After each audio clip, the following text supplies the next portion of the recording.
In this video, we are going to learn about the types of diversity in the classroom. So, in a classroom, teachers will be there as well as students will be there. So, the teacher has to encounter diverse students because every student will be different in their own ways. Now, if you take religion, all students are not going to belong to the same religion. Some will be Muslims, some will be Hindus, some will be Christians, some will be Jains, and some will be some other religion. So, in religion, when you take religious thing, in that also there is difference among every student. Next, linguistic background. If you take your mother tongue, for all the students, the mother tongue is not going to be the same. It is going to be different for students. It is going to vary from student to student when it comes to the mother tongue. Some will have Tamil, some will have Hindi, some will have other language. Next, now learning style also. Some they will learn louder, some they will just sit and read the book and they would have studied the answer. So the learning styles of each student will also differ. It is not going to be the same. Next, level of motivation. Some students, they will get motivated, like they'll get self-motivated. Some students, they want others to motivate. Some students expect the teacher to motivate. Some students expect parents to motivate. So level of motivation of each student will also be different. Some are getting self-motivated and they have the confidence that they can do. Some, they don't have the confidence. They want the confidence to be given to them by some other person. That is parents, teachers or friends or any other person. Next, opinion about the world around them. Definitely yes. Every student has a different idea, different understanding about what's happening around the world. Everyone is not going to think of the same solution for a problem that is given. Everyone will think different solutions for the problem that is given in their own way. Next, some are fast learners, some are slow learners, some are medium learners, some write well, some don't like to write much, they like to read. So each student is different in their own way. In a classroom, you can find a mixture of students, that is diverse students you can find. The teacher should know how to handle the diverse student set. The teacher should be able to manage that. The teacher should not be like, I need only these set of students, the others I don't want. Like that, the teacher can't say. The teacher should have the capacity to manage the diverse students in the classroom. Should treat everyone equally, should not be partial to a particular set of students, should be equal to all the students in the classroom. So there are various factors like student background, cognitive attitude, different levels of motivation for learning among students. Next, learning difficulty, diversity in students' faith and ideas. Next, diversity in lifestyle. So all these are the different types of diversity that is noticed in the classroom. About each subheading we'll see in detail next. Okay. The first one is student background. So India, if you take, it is a country with many religions, caste and languages. So there are many religions in India, many castes in India and many languages in India. So if you take Indian classroom, in Indian classroom, students have different mother tongues. So there are many languages, right? So you can't expect every student's mother tongue to be the same. It will differ from student to student. Next, those who belong to various castes and religions are studying. So definitely, you also can't expect all the students to belong to the same religion and same caste. They belong to different religions. You can find 10 Muslims in a class, 20 Hindus in a class and 20 Christians in a class. Like that, the count is going to be different. It's not going to be the same and all the students are not going to belong to the same caste and religion. They belong to different castes and different religions. Next, even when it comes to dresses, their dressing styles will also differ. If you take Muslim girls, they'll wear the parda. And you can also find the caste marks on their forehead like sacred ashes. So that is what they believe in their religion. So some students, they follow that. Some don't follow that because they belong to some other religion. So we need to respect every religion. We need to respect whatever they follow also. And also they follow different hairstyles. So this hairstyle in general itself, you can't expect all the students to come in the same hairstyle, right? Each one will have their own style of combing their hair. Next, traditional sari. If you take traditional sari, yeah, many girls, they wear traditional sari too. And some girls, they prefer wearing modern dresses like chudidars and gowns. Some like to wear saris, so they follow that. Some like to wear chudidars and gowns, so they follow that. So it is up to them. It is their wish. You can't expect all the students to wear only sari or wear only chudidar, wear only gown. They wear what they are interested in, what they really like, they wear it. Whichever hairstyle they like, they follow that. And depending on their religion, whatever are the rules, they follow that.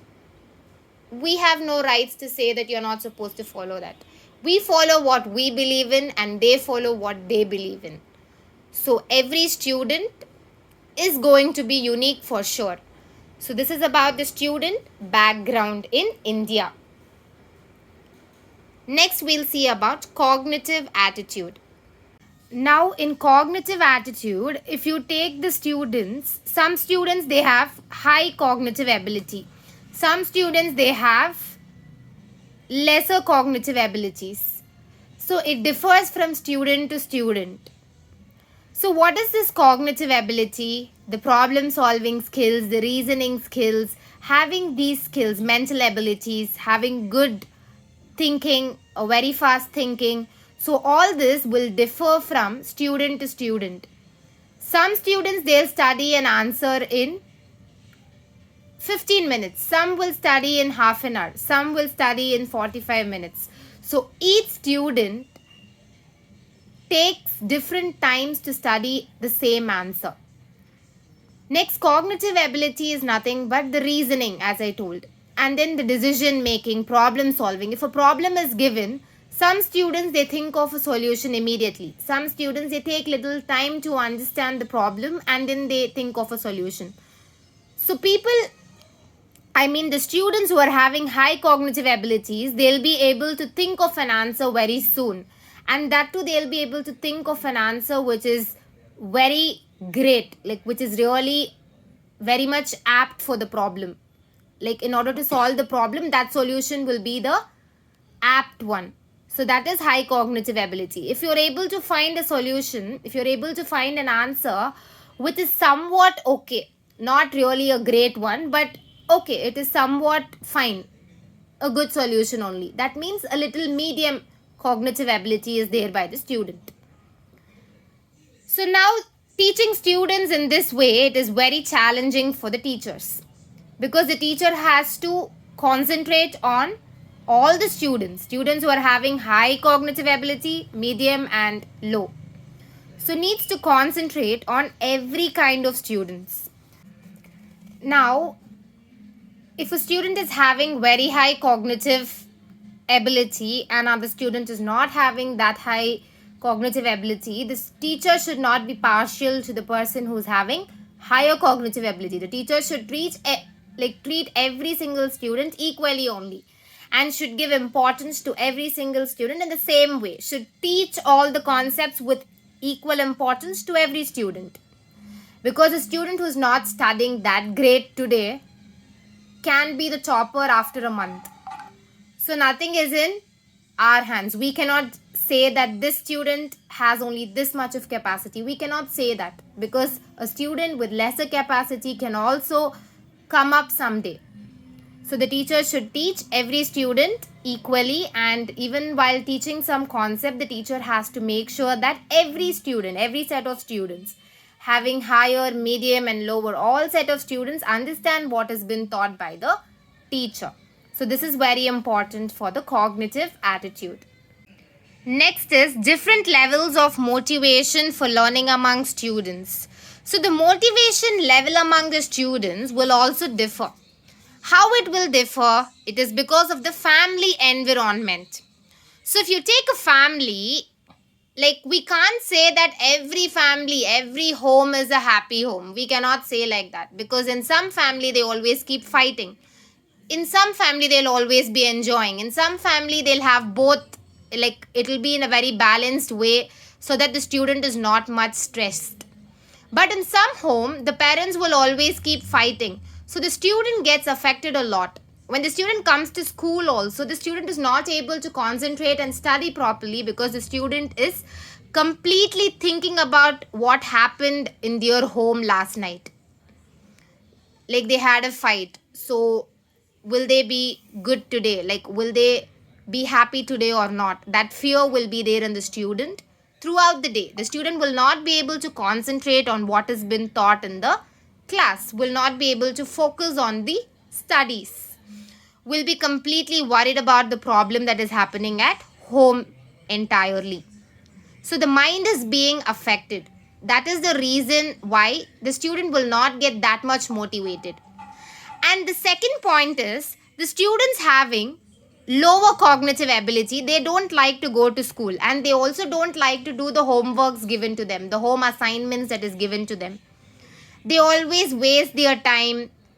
They don't try to even complete it. They don't even try to sit and do the homework. They always play and they waste their time and they complete. Even if they have low cognitive ability, if they have the motivation of, sitting and taking extra effort in order to understand that, definitely even their cognitive abilities will be increasing. But they don't take an attempt. They don't make an attempt to give a try also. They just like that waste their time and they don't do any work that is given in the school. They don't follow anything and they don't get motivated also.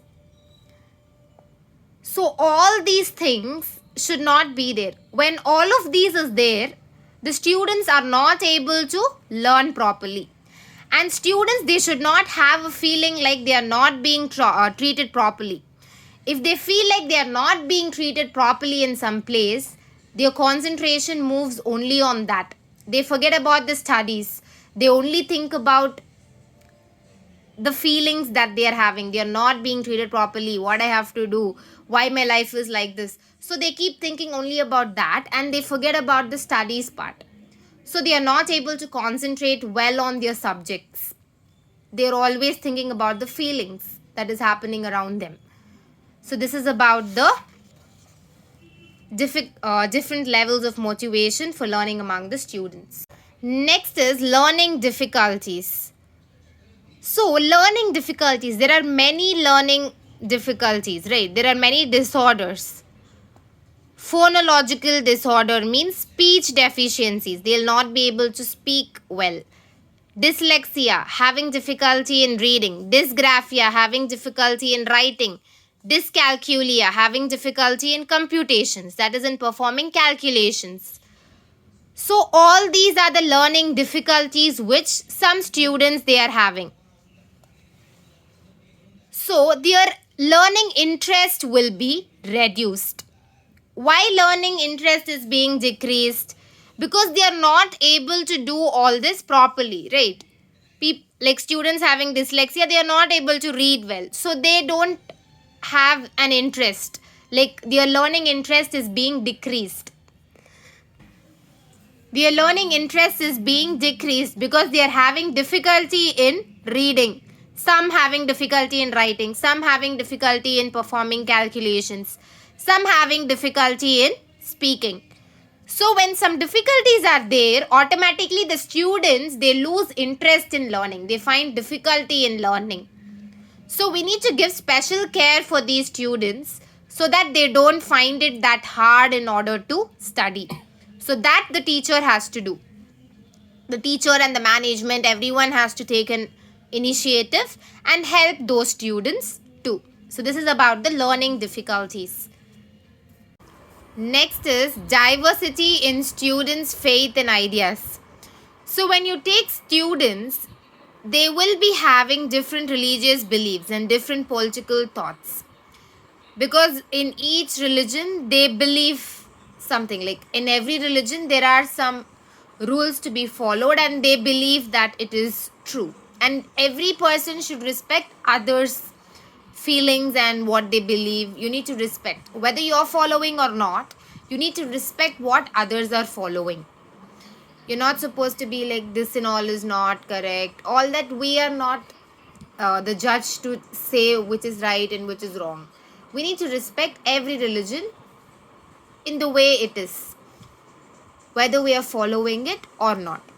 We believe something, we follow what our religion says because we are believing that.